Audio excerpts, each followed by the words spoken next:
Selamat datang di channel Denny Akbar. Novel Menantu Dewa Obat. Bab 158. Axel hampir saja memaki, memangnya siapa yang memintamu datang ke sini untuk bekerja? Bersyukur. Beraninya kalian mengatakan ucapan, tahu bersyukur, ini. Siapa yang tidak bersyukur sekarang? Tetapi dia juga tidak berani membuat masalah pada akhirnya, jadi mau tak mau dia hanya bisa menuruti mereka dan pergi menjemput mereka. Rebecca benar-benar pintar merengek dan akhirnya mereka pergi ke salah satu restoran mewah di kota untuk makan.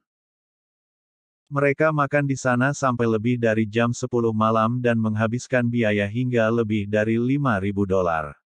Dan Axel sangat marah sekali dengan hal ini. Tetapi ketika mereka berdua telah diantar pulang sampai ke rumah ternyata saat itu Nadine belum juga pulang.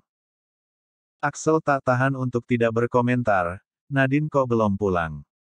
Rebecca, oh, dia pergi ke acara reuni kelasnya. Nanti pulangnya pasti agak telat.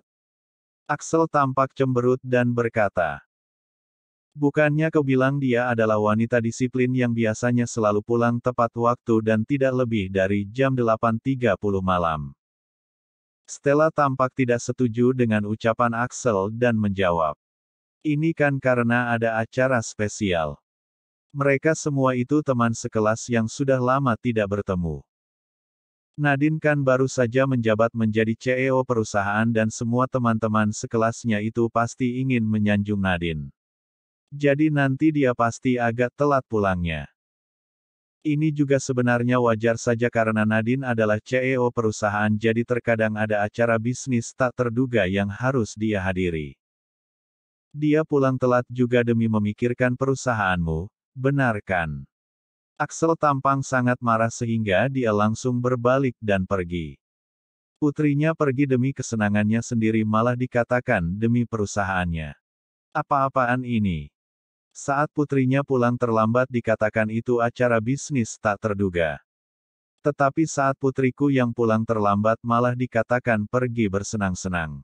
Keterlaluan. Beraninya membuat standar ganda. Ternyata, masalah ini belum juga selesai. Pada pukul 1 pagi lebih tiba-tiba Axel terbangun oleh panggilan telepon. Iya? Siapa? Mengapa menelepon di tengah malam buta, mengganggu jam tidur orang saja? Axel bergumam lalu mengambil ponselnya dan melihat ide penelepon itu adalah Rebecca. Sudah gilakah orang ini? Ujar Axel dengan marah dan ingin menutup teleponnya. Melihat itu Alina buru-buru mencegahnya dan berkata, diangkat saja, dia menelepon di tengah malam begini pasti ada sesuatu hal yang penting. Sambil mengatakan itu, Alina menjawab teleponnya. Kakak ipar, belum tidurkah? Lalu Axel menjawab dengan marah, memangnya kau tidak tidur setelah jam 1 pagi? Rebecca, oh, biasanya aku tidur lebih awal kalau di rumah. Aku malah mengira orang-orang yang tinggal di kota masih terbangun hingga jam 3 atau jam 4 pagi. Axel, Rebecca, ada apa? Alina bertanya dengan tak sabar.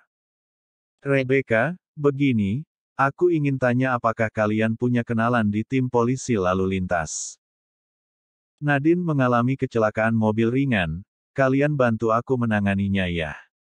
Wajah Alina langsung berubah dengan cepat, kecelakaan. Kecelakaan mobil ringan bagaimana? Di mana? Bagaimana situasinya? Rebecca, bukan masalah besar juga, hanya menabrak sebuah mobil hingga terbalik.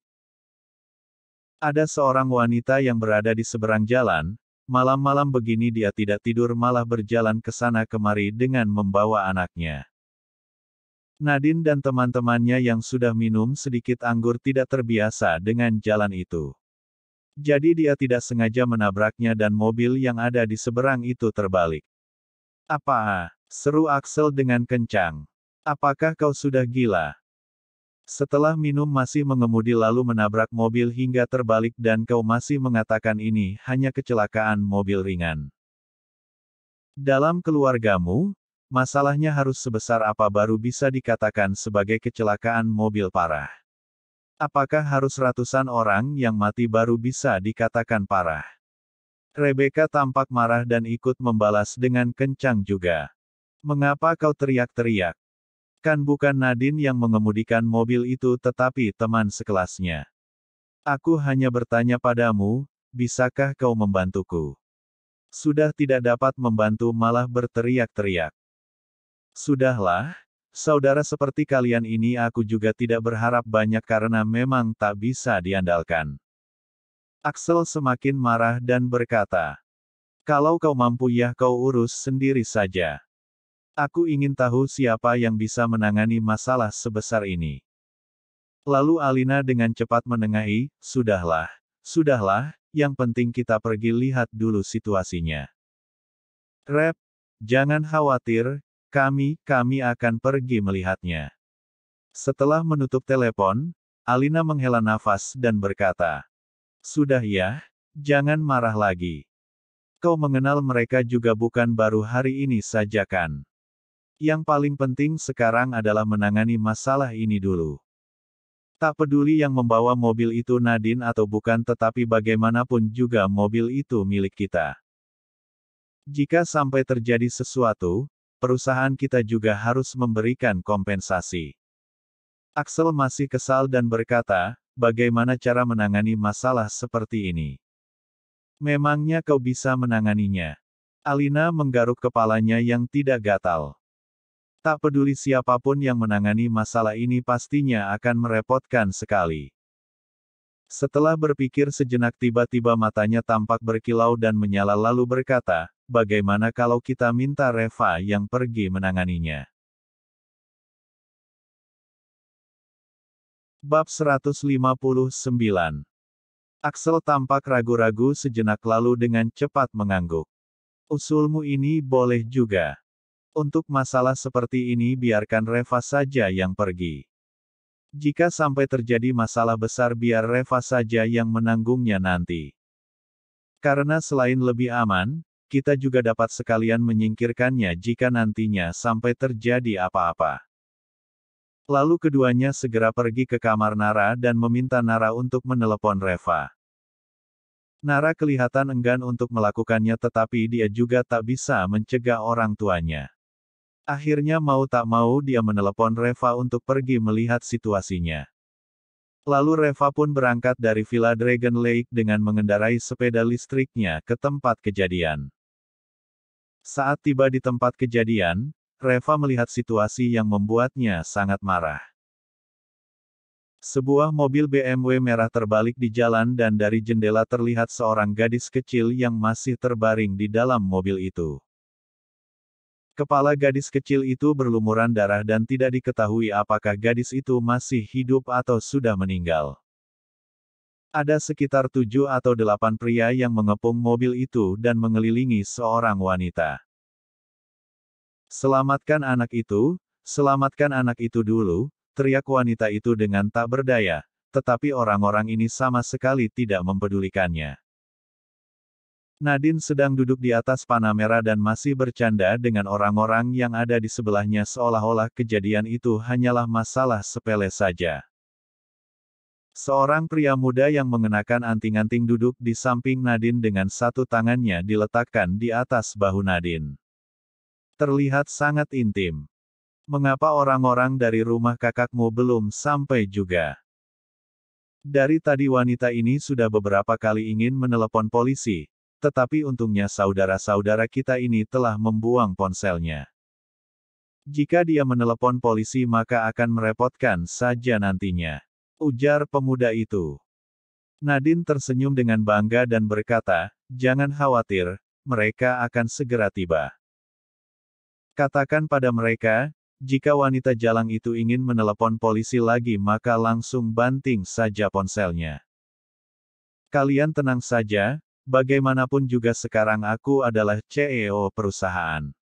Jika masalah sepele seperti ini saja tak dapat diselesaikan lalu untuk apa aku jadi CEO lagi? Orang-orang yang berada di sekitarnya tiba-tiba berteriak, Kak Nadine, paling hebat. Sudah paling benar kita ikut dengan Kak Nadine. Kak Nadine, Aku akan ke perusahaanmu untuk absen besok. Nantinya kita akan bersama-sama merusuh di sana. Nadine tampak sombong dan arogan seperti seorang ratu saja gayanya. Ngomong-ngomong, Nadine, aku dengar adikmu sangat cantik dan merupakan gadis tercantik di kota Carson. Apakah dia akan datang malam ini? Tiba-tiba seorang pria muda berambut panjang bertanya. Lalu pemuda lainnya juga ikut menoleh dan mata mereka tampak menyala-nyala. Nadine, ini sulit dikatakan. Tetapi kalian tak perlu risau, nanti pasti akan kuperkenalkan kepada kalian. Kalian semua ini kan teman-temanku, sudah pasti aku akan membantu kalian, kalau ada wanita cantik pasti akan kuperkenalkan dulu kepada kalian semua. Lalu kerumunan itu bersorak-sorai lagi dan pemuda yang mengenakan anting-anting itu juga matanya tampak berbinar-binar. Nadine, katanya kakakmu itu sudah menikah ya? Apakah kakak iparmu akan setuju jika kau mengenalkannya kepada kami? Seorang pria muda kemudian tertawa dan yang lainnya juga ikut tertawa terbahak-bahak. Apa maksudnya ini? Suaminya itu hanyalah orang tak berguna. Dia malah akan berterima kasih kepadaku jika aku mengenalkannya pada kalian. Kerumunan itu pun berteriak lagi.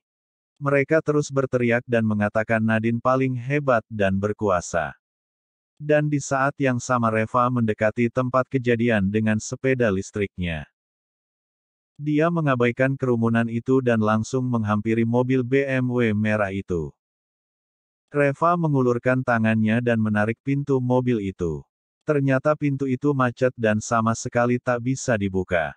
Apa yang kau lakukan? Tanya pemuda berambut panjang itu sambil berjalan ke sana dengan marah.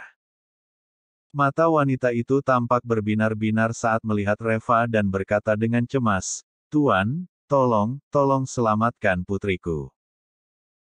Cepat panggil ambulans, dia ada penyakit jantung, aku mohon tolong bantu dia." Pemuda berambut panjang itu berteriak, "Diam kau, dasar jalang. Hei, bocah, dengar yang jelas ya. Ini bukan urusanmu, cepat pergi dari sini jika kau tak ingin mati." Reva meliriknya dan berkata dengan dingin, "Kecelakaan mobil ini sudah terjadi begitu lama tetapi sama sekali belum ada orang yang diselamatkan. Kalian ini memang benar-benar brengsek." Bab 160. Mendengar ucapannya, pemuda berambut panjang itu langsung kesal dan berkata, "Brengsek, kau sedang membicarakan siapa? Percaya tidak kalau aku bisa membunuhmu." Beberapa anak muda lainnya juga mengerumuni dan menatap Reva dengan tatapan jahat. Reva sama sekali tak mempedulikan mereka. Dia membungkuk lalu berjongkok kemudian meraih kap atas mobil BMW dengan kedua tangannya. Tiba-tiba terdengar suara gemuruh yang keras dan mobil itu diangkat dan dibalikkan kembali. Para pemuda yang awalnya mengepung Reva dan ingin menghajarnya menjadi tercengang saat melihat Reva yang tiba-tiba membalikkan mobil itu. Perlu tenaga sebesar apa untuk melakukan hal seperti itu? Beberapa orang di sana tercengang. Nadine dan pemuda dengan anting-anting yang berada di dalam mobil juga ikut tercengang. Lalu Reva dengan paksa membuka pintu mobilnya kemudian mengeluarkan gadis yang ada di dalamnya. Wanita itu dengan tergesa-gesa merangkak menghampiri dan berkata, Chelsea, apa kau baik-baik saja? Cepat panggil ambulans, panggil ambulans." Reva melihatnya sebentar. Untung saja gadis itu masih bernafas. Tetapi kondisinya sangat kritis. Meskipun dikirim ke rumah sakit juga pasti tak ada yang bisa menyelamatkannya. Reva menusukkan 2 jarum perak ke tubuh gadis kecil itu saat wanita itu tidak melihatnya. Dia melakukan itu demi menyelamatkan hidup gadis itu untuk sementara. Di saat yang sama Nadine sudah turun dari mobil. Dia memandang Reva dengan curiga dan tiba-tiba berseru. Apakah kau Reva? Sebelumnya saat Rebecca datang ke rumah keluarga Su untuk membuat keributan, Nadine juga sempat ikut dan pernah melihat Reva sekali. Reva meliriknya dan berkata dengan dingin, lihat apa yang telah kau lakukan. Awalnya raut wajah Nadine tampak sedikit panik tetapi sekarang wajahnya malah berubah menjadi marah. Apakah kakakku yang memintamu datang untuk membantu menangani masalah ini? Reva, apa maksudmu ucapanmu barusan? Mereka ini adalah teman-temanku, bagaimana cara kau berbicara dengan mereka? Sekarang, cepat minta maaf kepada temanku. Sekarang juga. Reva tampak cemberut dan berkata, meminta maaf kepada mereka. Untuk apa? Nadine tampak sangat marah dan berkata, kau jangan banyak ngomong. Aku hanya ingin tanya, kau mau meminta maaf atau tidak? Jika kau tak mau meminta maaf maka jangan salahkan kami jika bersikap kasar kepadamu. Lalu pemuda beranting-anting yang berada di samping Nadine bersiul kemudian para pemuda lainnya langsung berkumpul mengelilinginya. Saat mereka semua mengetahui bahwa ini ada suami Nara yang tak berguna itu, semua orang pun meremehkannya. Memangnya kenapa dengan orang tak berguna yang memiliki sedikit kekuatan? Lalu Nadine memandang Reva dengan bangga dan berkata, Reva, jangan kau kira ini adalah kota Carson lalu kau bisa meremehkanku. Aku beritahu ya, meskipun di sini adalah kota Carson tetapi kekuasaan Nona Nadine ini jauh lebih kuat dan hebat darimu. Sudah terlambat bagimu untuk meminta maaf sekarang. Sebenarnya kita juga masih keluarga sendiri dan aku juga ingin menjaga harga dirimu. Tetapi kau jangan seperti dikasih hati minta jantung. Reva hanya mencibir dan tak mengatakan apa-apa. Berikutnya terlihat beberapa mobil yang melaju ke sana dengan raungan kencang dan berhenti tepat di depan kerumunan orang banyak. Tiger membawa sekelompok orang keluar dari mobil dan bertanya, Tuan Lee, apa yang terjadi? Para pemuda yang melihat Tiger dengan segerombol anak buahnya tampak panik. Mereka hanyalah anak-anak gangster kecil saja. Saat melihat orang-orang seperti Tiger, mereka langsung tahu bahwa orang-orang ini tidak mudah diganggu. Nadine mencibir dan sekilas dia mengenali bahwa Tiger adalah seorang asisten yang berada di samping Herman. Saat siang tadi, ketika dia memindahkan mereka ke kantor manajer umum tak ada satupun dari mereka yang berani berbicara. Reva, ini adalah orang-orang yang kau panggil ke sini. Hei siapa itu, kau lihat siapa diriku. Untuk apa kau bawa sekelompok orang ini ke sini? Apa kau ingin menghajar CEO-mu?